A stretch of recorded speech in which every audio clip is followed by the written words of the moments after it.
नमस्कार, मैं अमर कुमार, आप देख रहे हैं मिरर मीडिया। बढ़ते हैं सुर्खियों की ओर।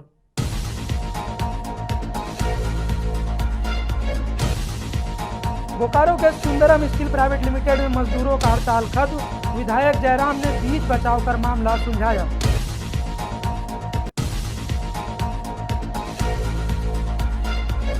बोकारो में 34 साल की महिला ने की आत्महत्या। घटना के वक्त घर में कोई नहीं था मौजूद।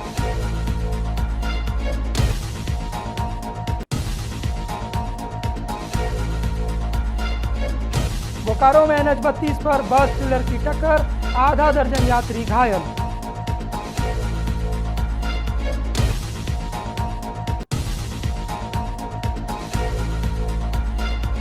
पूर्वी सिंहभूम में डायन बताकर 2 महिलाओं को बनाया निशाना, 5 लोग गिरफ्तार।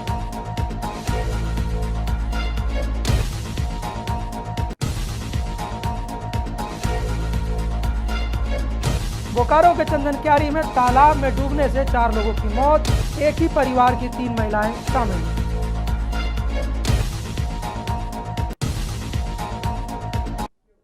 अब खबरें विस्तार से।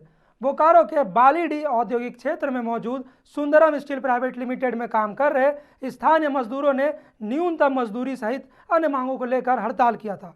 विरोध के कारण प्लांट में गाड़ियों की आवाजाही पूरी तरह से बंद हो गई थी। वहीं मजदूरों के समर्थन में डुमरी विधायक जयराम महतो देर रात प्लांट पहुंचे। वहां उन्होंने प्लांट प्रबंधन और श्रम आयुक्त रंजीत कुमार की मौजूदगी में मजदूरों के साथ बातचीत की। इस दौरान मजदूरों को 1050 रुपये की वृद्धि कर हर महीने उन्हें पे स्लिप देने पर सहमति बनी। इसके साथ ही सेफ्टी से संबंधित बातों को भी उठाया गया।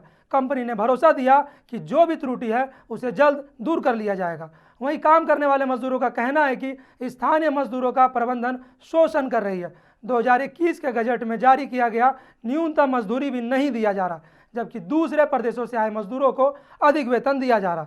मौके पर मौजूद विधायक जयराम महतो ने कहा कि मजदूरों को न्यूनतम मजदूरी नहीं मिलने की शिकायत मिली थी। प्रबंधन ने भी अपनी गलती को स्वीकारा है। वेतन में 1050 रुपये की वृद्धि की गई है।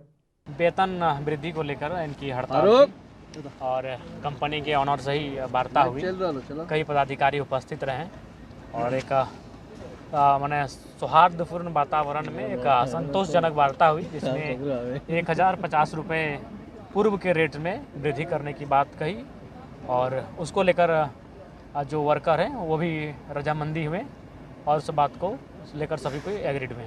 मजदूरों की मांग थी कि उन लोगों को सही वेतन नहीं मिलता है। नहीं, जो कुछ त्रुटियां थी निसंदेह उन्होंने खामियों को स्वीकार किया है कि इतना बड़ा हम लोग भी कंपनी रन कर रहे हैं तो हमसे भी त्रुटियां भूल होती हैं। उन्होंने कहा कि उसे हम लोग दुरुस्त करेंगे और जो नियम है श्रम विभाग का, जो उस नियम के तहत उन्हें वेतन भुगतान करवाया जाएगा। देखिए, हम लोग यहाँ पर कार्य हैं, कम से कार्य करते हैं मोटा मोटी 15 साल से, ठीक है, लेकिन हम लोग का यहाँ नियमित मजदूरी नहीं दिया जाता है और हम लोग को ऊपर शोषण किया जाता है कि कोई चीज़ पे स्लिप का मांग करते हैं तो बोलता है कि काम करना है तो करो, नहीं तो गेट का बाहर जाओ, और बोलता है कि लोकल को नहीं रखेंगे इस प्लान में। और बंगाल से 200 आदमी लाया है, उसका सैलरी है 30 से प्लस सबका, और हम लोग को कितना मिलता है 10,160 रुपया 8 घंटा का, 10,160 रुपया। और वही जो बंगाल से जो आया है उन लोग को 30 प्लस है सबका। यहाँ पर जो है सुबह से ही जो है गेट जाम किया गया था सुंदरम स्टील का, और इसमें मेन मुद्दा जो था वो पेमेंट को लेकर था। उनका था कि मिनिमम वेजेज के हिसाब से हम लोग को पेमेंट नहीं मिल रहा है। तो हम लोगों ने कंपनी से बात की, कंपनी से हम लोगों ने रिकॉर्ड निकाला तो कई थोड़ी बहुत विसंगतियाँ हैं, लेकिन बहुत ज़्यादा जो है वो हेरफेर नहीं है।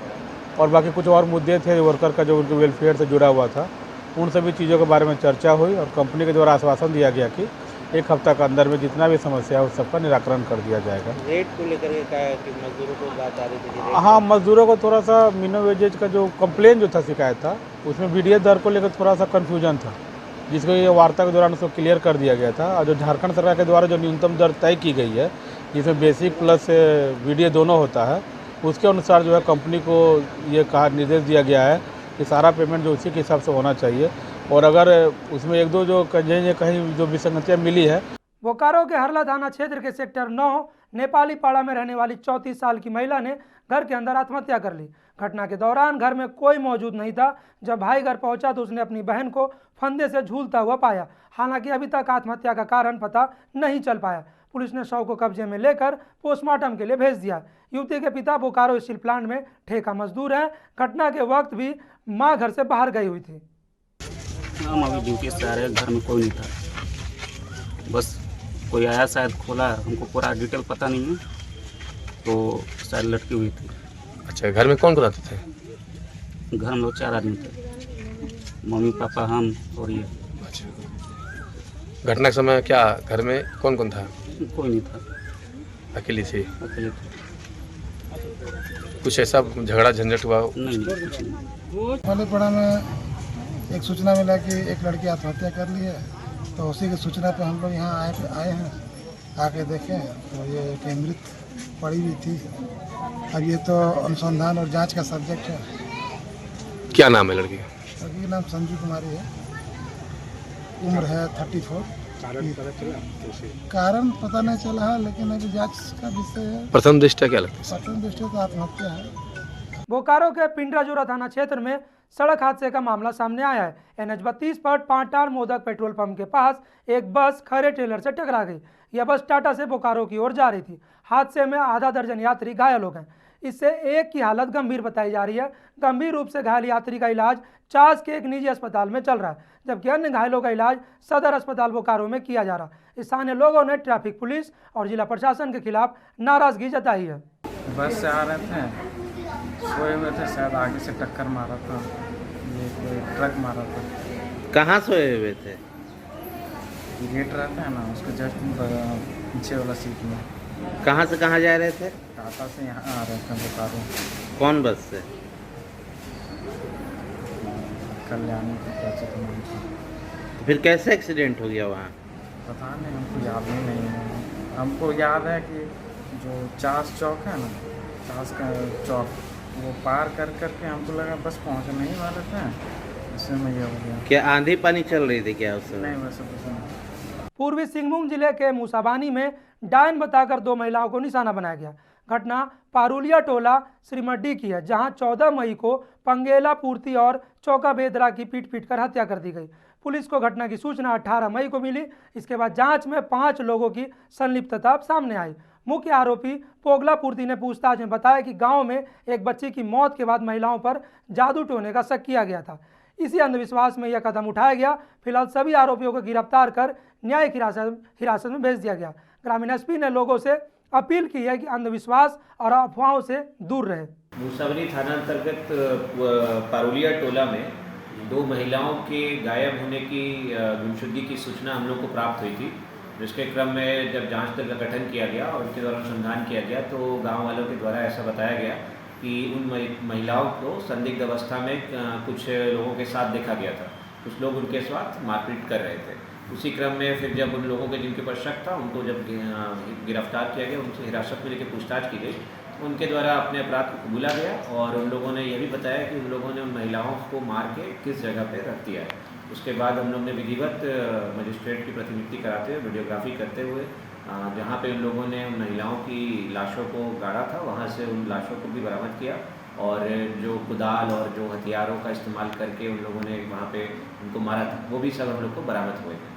तो इस सभी को करने में हम लोगों ने 24 घंटे से कम समय में स्टैंड का उद्भेदन किया, जिसमें कि मूसाबनी थाने की एक अच्छी कार्यशैली को दर्शाता है और भविष्य में उम्मीद करते हैं इस तरह की कोई घटना ना हो, परंतु ये बहुत ही खेदजनक है। और आप सबके माध्यम से एक मैसेज भी हम ये देना चाहेंगे कि इस तरह के मामलों में गांव में कभी कभी देखा जाता है कि महिलाओं के ऊपर लोग अटैक कर देते हैं जब किसी बच्ची की डेथ होती है। इस मामले में भी यही हुआ था, एक छोटी बच्ची की गांव में डेथ हो गई थी। तो इन महिलाओं के ऊपर लोगों ने शक किया कि ये लोग शायद जादू टोना या उस तरह का कुछ करती हैं जिसकी वजह से उस बच्ची की डेथ हो गई।